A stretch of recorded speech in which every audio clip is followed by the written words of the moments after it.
Think of Solomon, wisest king, wealthiest king. And what did the preacher Solomon say in the book of Ecclesiastes? He talked about how he had houses, how he had gardens, how he had men servants, female servants, how he had peculiar treasures, and how he had instruments of all sorts, and on and on and on. Notice those things were plural and not singular. He talked about how anything his eyes desired, guess what? He didn't withhold it from him. He had it. This is how wealthy he was. And when he looked back over his life at all the things that his hands had done under the sun, what did King Solomon say? He said, all of it was vanity, a chasing after the wind. And at the conclusion of this book of Ecclesiastes, he said, hear the whole conclusion of the matter. Fear God and keep his commands.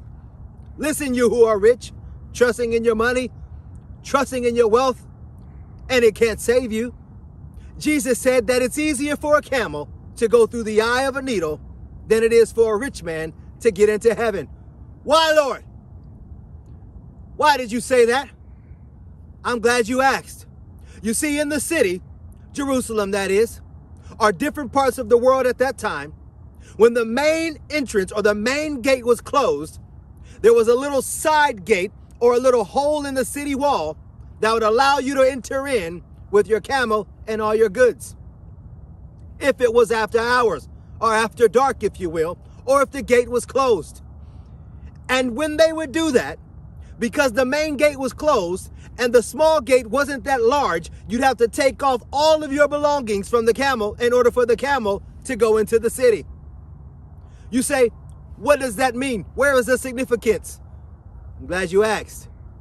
The camel can care less about everything that he is carrying for his master. He could be carrying 500 pounds of gold. When it's time for him to enter into the city, he doesn't care when you take it off his back. But it's hard for the rich to let go of their riches. It's hard for the wealthy to let go of the things that they have accumulated. But know this, when you leave, it can't go with you. You can't take it with you. The poor and the rich have this in common: death. And why do we die? Because the wages of sin is death. This is how we know that all men are in sin, because all men die.